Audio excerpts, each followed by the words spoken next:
Good morning. Morning. Good morning. Good morning. Bright faces. It's good to see you guys. Who here knows what they want to be when they grow up? Me. Yeah, a few of you? Let's hear some things. Good. Famous soccer player. A famous soccer player, like Pele, right? Yeah. Go ahead. I want to be a famous soccer player and a boss. A famous soccer player and a boss. Okay, a boss of what? A boss of being a boss. The ultimate boss. What's going on? Firefighter.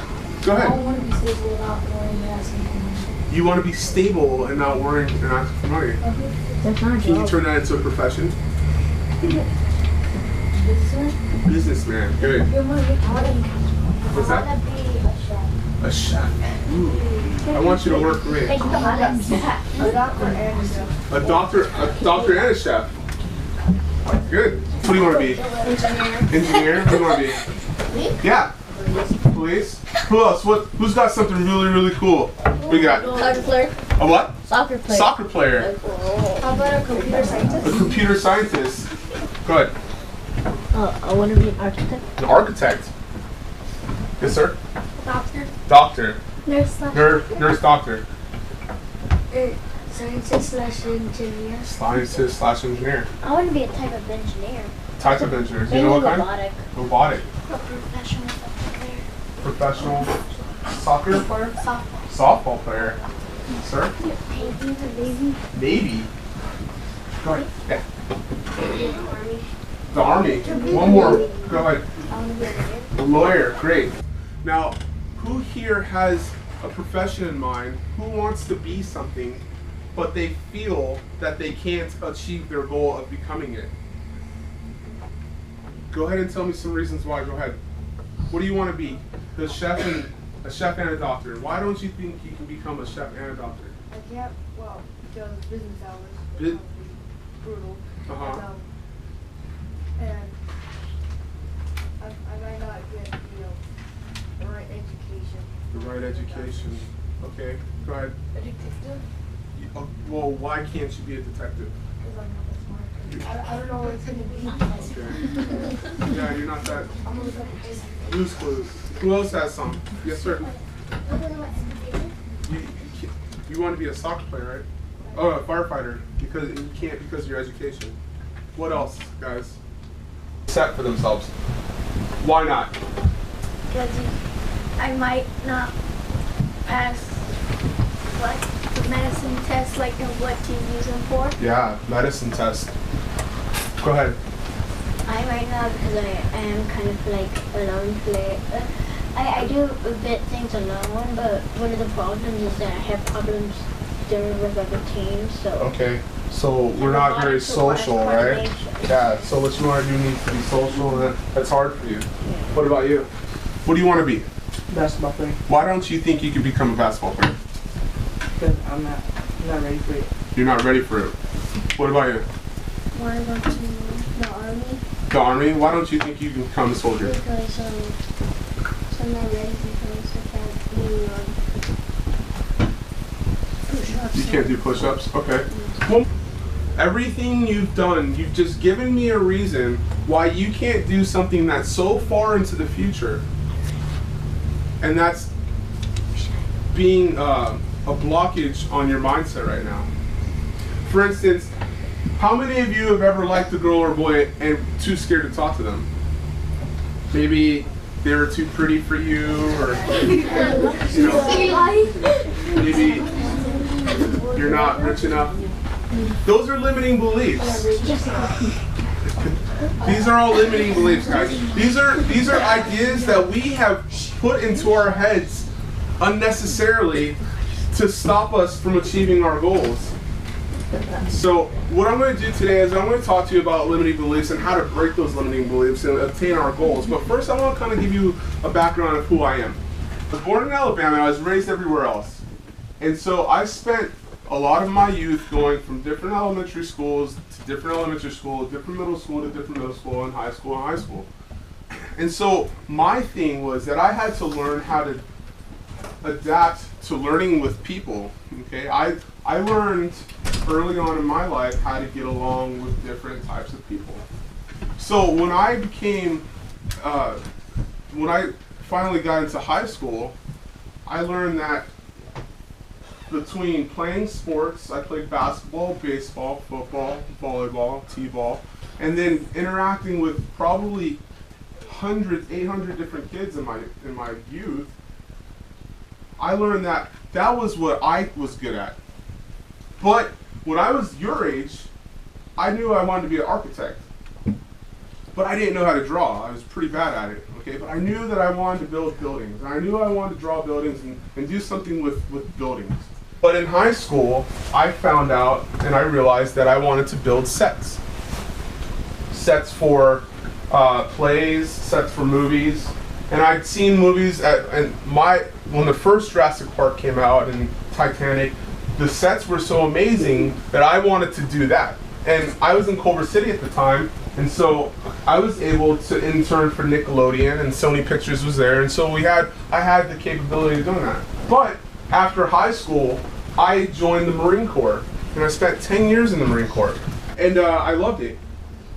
And what people don't understand is that the Marine Corps and all the other services are a self-sufficient service, meaning that everything that you guys have out here as civilians that we have out here, we have in the Marine Corps. For instance, we have our own chefs, we have our own doctors, we have our own lawyers. We have everything that we have here for civilian side, we have in the Marine Corps.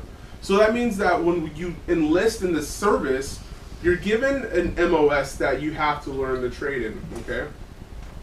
And so I was given the opportunity to learn how to build radars. I became a radar technician, and so I fixed and built radars and maintained them for 10 years. Now, it wasn't something I was super interested in. In fact, it was something I didn't even know about, but I became very good at it, and I'm very good at it. And so when I left the Marine Corps, what I ended up doing was I found a job building radars. I found a job where I could make money and support my family and support myself. But it was not what I wanted to do. And you'll find that things that you want to do today are not going to be the same things that you end up doing. Not all of you, some of you. I ended up wanting to become a high school guidance counselor and following that dream. And so what I did was I finished my bachelor's and I got my degree in psychology. And then I enrolled into the grad program at Cal State University Northridge, Seaside. And I did. I went through a semester there, then I was offered a job as a school counselor, an intern in Woodland Hills. And I kind of saw that that's not what I wanted to do. It's not how I can affect kids in the way I wanted to. And so I was introduced through a friend to what they call life coaching and focused mental coaching. And so I took that, I researched what that was, and I saw that the most successful life and mental focus coaches in Los Angeles had hypnotherapy under their belt. I've always been interested in why we do what we do. Who's ever seen somebody weird and you're like, why are they doing that? Yeah, right? And so that's kind of how, when I grew up, that's always my mindset. Why are we doing what we do? And so I learned, you got something to say? Oh, I learned about hypnotherapy and life coaching. And what hypnotherapy is, does anybody know what hypnosis is? Mm-hmm. What is it? It's like someone's in trance. In trance? Okay. What? It's some way to control people by their mind. Ooh. To help them with something about their past. Uh-huh. Or like they show them the movies to control them. Ooh, to control. Who else? I saw your hand up earlier. No? Anybody else? Okay. Well, I had no idea what hypnotherapy was, except for kind of like what I heard earlier, deep sleep, or, you know, making people run around like chickens on stage, or, you know, making them sing silly songs, okay? These are the things that I'd known about hypnosis. But what I learned about hypnosis was that hypnosis was simply a behavior modification. Hypnosis was a way to modify behavior for the person's benefit. For instance, if somebody came in and they wanted to stop smoking and they've tried everything, they come in, they that sit through some sessions of hypnotherapy, they stop smoking. If people have performance anxiety and are antisocial and want to be more social, people come in to my office to help themselves get better in life. So let's do a little test on to see how your brain works, how powerful your brains are, okay? So go ahead and clear your desk off. What I want you to do is sit up straight, clear your desk off, sit up straight. And I want to do 2 of them. What I want you to do is I want you to first put your fingers together like this, okay? Just like that. Now, you're not going to focus on me. I'm going to ask you to focus straight on your fingers. Focus straight on your fingers, looking at the fingertips alone. Open them up like a V, close them. Open them up like a V, close them. Open, close. Now what I want you to do is hold them as far open as possible. Hold them open, hold them open. And as you focus on them, I want you to imagine that there's 2 magnets from fingertip to fingertip, pulling them in. A gravitational force, pulling them in, pulling them in. Focus on those fingertips. Don't look at everybody else. Focus only on your own fingertips. Feel that gravitational pull. Pulling inward and stronger and stronger and inward and stronger and inward and stronger. Okay, stop. Who felt those fingers coming in by themselves? Okay. I just like that. Yeah. So we'll do one more, okay? Yes, sir. Okay, let's get this out of the way. So I spent time in the Marine Corps. I played volleyball professionally in the Marine Corps. Okay, we had a volleyball team. So it's an old volleyball / sports injury that I had to get taken care of. So get taken care of, believe me. You'll want to. So the next question.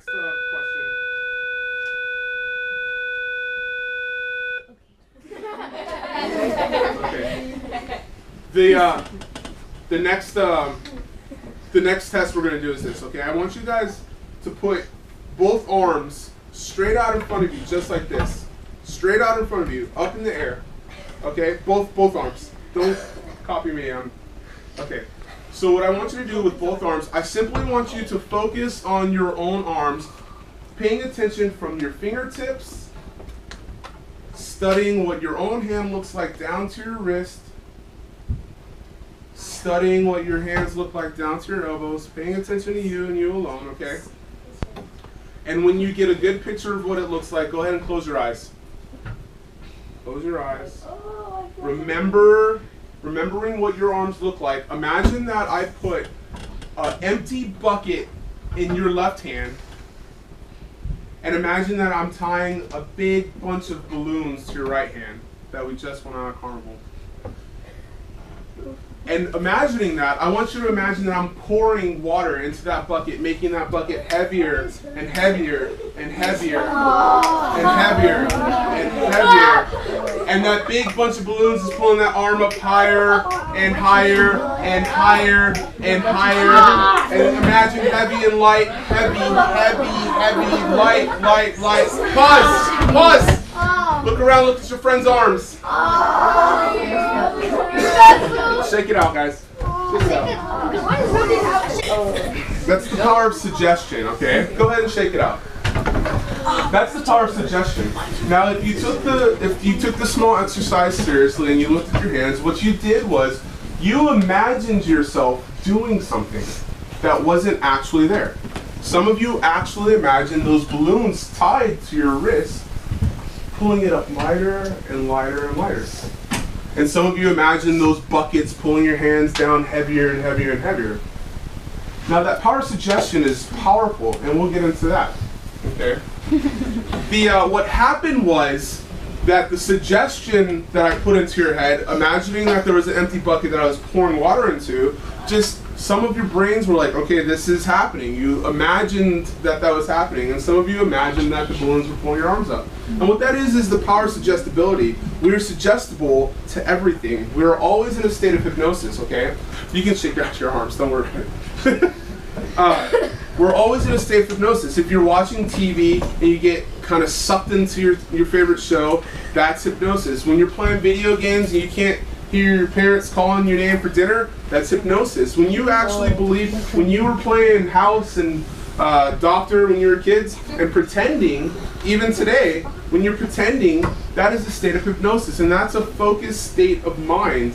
And what I help do is help people get to that focused state and change associations in their mind to think, to get to a point where they can do what they once thought they couldn't. Does that make sense? Yeah. Okay. And so how I do it, I'm going to show you right now. Other way. There you go. There we go. So what this is called the theory of mind, and this is how I teach this. I normally draw it out, but I'm a righty, okay? So what this starts out with is this circle, and this circle represents your brain. And if you've ever seen that picture or a picture of an iceberg with the iceberg above and below water, you'll know that the tip of the iceberg may seem very large to the human eye, but the biggest portion is underneath, right? Yeah. Okay. So the same thing with the brain. Yes, sir. Titanic. Absolutely. Absolutely. What happens is the iceberg or your brain. Okay. We're born with one mind, and that's the primitive mind. The primitive mind is the very first thing we have as little babies. It works on instincts. You know as a baby when you're hungry, and you know when you're sad. And so before we evolved into what we are today, we know the caveman used to go out and hunt, hunter-gatherers, okay? And so they had to rely on this strictly for survival. They had fight, they had flight, and they had freeze, okay? Once the saber-toothed tigers came around, or the mastodons, they had to either fight for food, they had to flight, and run for survival and shelter, or they froze and hoped that they weren't seen. These are our basic instincts, okay? And using this, that's how we create hypnosis. We put you in a fight or flight state, and we induce that. From the ages of 0 to 8, who here is older than 8 years old? Great. That means that the majority of the known associations in your mind have already been created. And what that means is that everything that you've ever experienced up until this moment has been stored in 88% of your mind power. That means that the very first time you had a hamburger, the very first time you've been punched in the chest by a sibling, okay? The very first time you taken a test, the very first day of school, your favorite pair of shoes, everything that you've experienced up until 8 years old has been stored in your subconscious mind. And so that means that every good thing from, I love spaghetti, I hate Brussels sprouts, some of you like cars, and some of you hate cars. You're working on cars. Some of you like bubble guppies, and some of you hate it, alright? Some of you like doing your homework, and some of you hate video games, right? These associations are stored in there forever, okay? And what happens with those associations is your mind references those associations for every single thing we do, and I'll show you how. From the ages of 8, this is 8, to 13, I'm right-handed, by the way, we create our critical mind. Our critical mind is a barrier between your conscious mind and your subconscious mind, right here, okay? That critical mind is the barrier that your conscious mind has to pass through to ask itself, am I okay with the decision I'm about to make? For instance, somebody here wanted to be a doctor, okay? This is the initial thought. I want to be a nurse or a doctor. What happens is that decision comes into the conscious mind, and it determines your logic, it uses your logic, your analyzing skills, your reasoning, and your decision making. And it says, I want to be a doctor, can I do it? what'll happen is your conscious mind will ask the subconscious, the critical mind will say, hold up, I'm going to take a minute, and it'll look for everything that has to do with this decision. So your conscious mind is going to say, I want to be a doctor, and your critical mind is going to say, hold up, I don't really like homework. I hate studying. I don't like blood. But I do like helping people. But the negative associations outweigh the positive associations. So why don't we do something else like, be a manager at Costco? Okay? So a person would come to me with a limiting belief saying, I want to be a doctor, but I cannot be a doctor because I just don't like blood. And what I'll do is I'll work with them. I'll bypass this critical mind by placing them into hypnosis using the fight or flight and freeze responses. And we'll go in there and create new associations. We'll say, have you ever seen blood before and not passed out? Well, yes. Have you ever bled yourself and not passed out? Well, yes. Have you ever passed the test? Yes. You see what I'm doing? All those limiting beliefs, we're creating new associations. That belief that you cannot do it is now changed by beliefs that maybe I can do this. And so it's simple as believing in yourself to do something. So what I want to do with you is I want to destroy some of your limiting beliefs right now. And so if you could take out a piece of paper and a pencil or a pen, and I want you to write down at the very top, the biggest rectangle, I want you to write down what it is that you want to be when you grow up.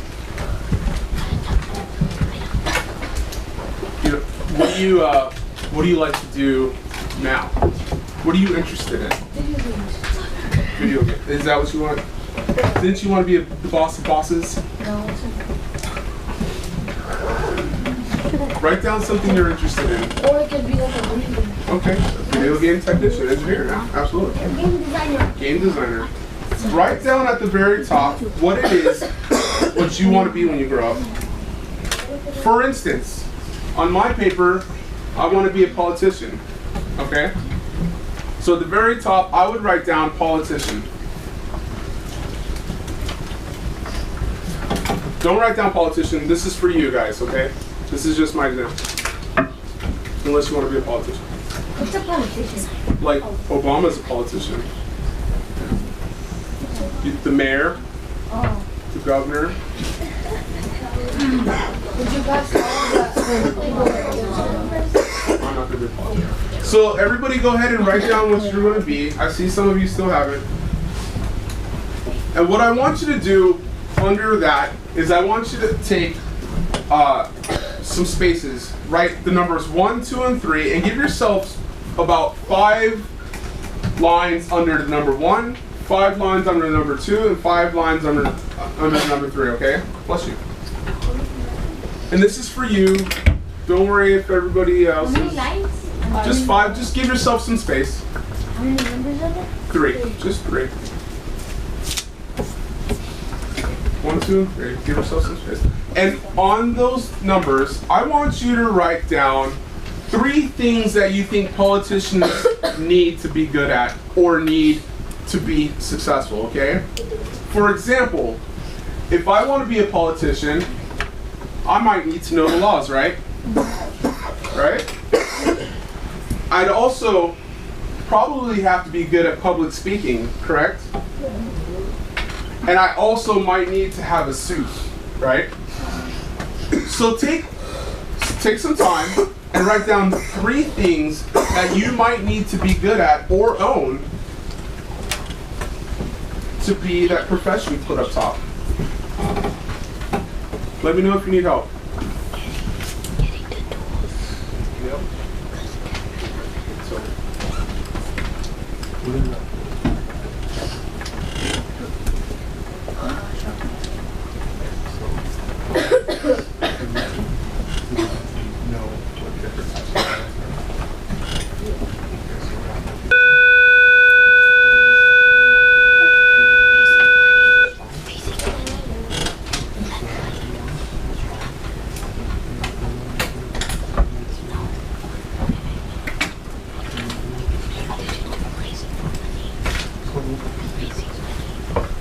anybody else need help? Take some time. Really think about what you might have to achieve to become that professional at top. Okay. So the next thing we're going to do, for each of these sub-ideas, we're going to create another sub-idea. Okay? So for know the law, I have, what do I need to do for myself in order to know the law? Guess what's that? Study. So I actually have learn a law a week. Okay? What would I need to do for public speaking? Well, maybe I should meet 5 people. Meet 5 new people and shake their hands a week, okay? Or a day. And what would I do to buy a suit? You need some money. What's up? To have money. To have money. Save 10% of my allowance. Okay? So if you make $10, you save $1, and then by the time you get enough to buy a suit, you know. So what this is doing is it's going to make you think of one way. I want you to write down one way to achieve the sub goals. One way to achieve the sub goals. Think of one way you can achieve each of those goals that you wrote down.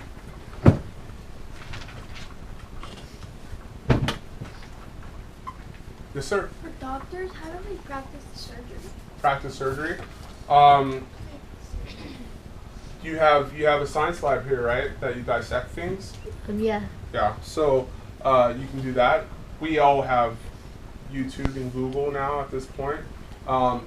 You can get into an intern program for Young Doctors of America. So maybe you should write down research how to get good at surgery.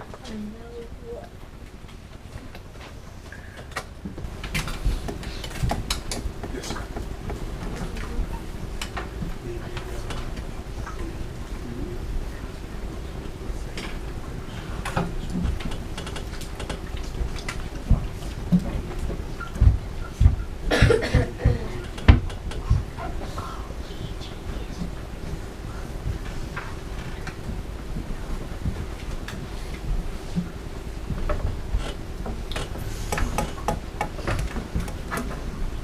Most of you done?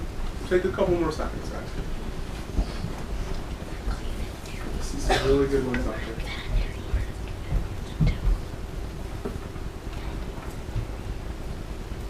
there. Alright, wrapping this up.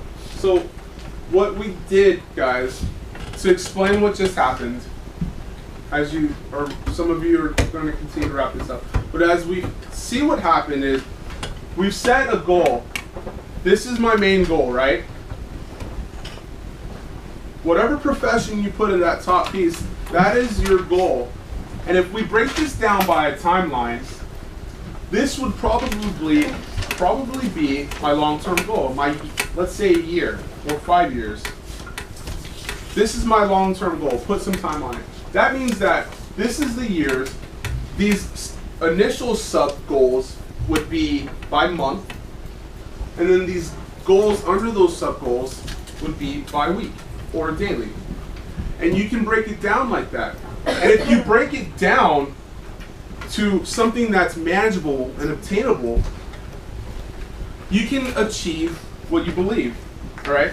Does anybody want to share theirs? Yeah? Soccer player? What were your 3 goals, the sub-goals, under what a soccer player needs to do? Make someone Make somebody... make someone shoot or dribble to me. Uh-huh. Try to take it away. Uh-huh. Or block it. To block it. And then the 3 under that. How are you going to get good at that? That's what I said. Oh. Yeah. Okay. Go ahead. He had to be a firefighter. And what were the individual sub-goals? No different types of fires. No different types of fires. Be strong. And be smart. And so, how can you know different types of fires? By studying the fires. Studying fires. One a day. Go ahead. Tell me your big plan first. What do you want to be when you grow up? Computer science. Computer scientist. Beautiful. So what are your monthly goals? The 3 monthly goals. Learn more about technology, study every day, program computers by studying coding. Number 3, know how to use a computer and learn about mistakes. Great. Did everybody hear that? Yes. So in order to become a computer programmer, she made monthly goals to learn about computers. And in order to learn about computers, her weekly or daily goal is to study. You see how she broke that down? Do you see what's going on? You take a big whole goal and you make it obtainable and manageable, okay, by stuff that you're able to do. And so what I'm asking you to do with this is use it for not only what you want to be in life, but for anything. If you need to study for another test, if you know that you've got finals coming up, okay, and you've got a month to study for finals, that's 4 total weeks. So what you would do is, what do I need to do to pass my finals? I need to really study X, Y, Z. And what am I going to do? I'm going to read a chapter a day for this. I'm going to study 10 minutes on this. And I'm going to practice my math for this. Something. If you want to take a vacation, you do the same thing. I want to take a vacation. What am I going to do? I'm going to need money. Okay? How am I going to save money? The same things can apply to anything you do. Any type of behavior you want to change, any type of goal you want to obtain. So what this is this is just a simple, basic way to really put yourself into check and make sure that you can achieve what you believe. So right now I'm just going to open up the floor to any questions about goal attaining, behavior modification, hypnosis, hypnotherapy. Nope, nobody has questions? I did a good job then, huh? Yeah. So basically what I want you guys to understand is I want you to know that you guys are the people that are going to lead the world tomorrow. So it's very important that you take yourself seriously. Know that you guys are capable of doing whatever it is that you put forth the effort into doing. If we stop saying I can't, or stop saying I'm dumb, or stop saying that I'm too, fill in the negative word there. If we stop saying I'm not able to do stuff and start changing our programming in our mind, what we would call NLP, neuro-linguistic programming, if we stop and change that vocal voice and start saying I can and I will, it's possible to achieve your goals. So all I want to tell you guys is that you are important and that you're going to do big things in life if you believe you will. And I believe you will. So do big things, and I thank you for being here.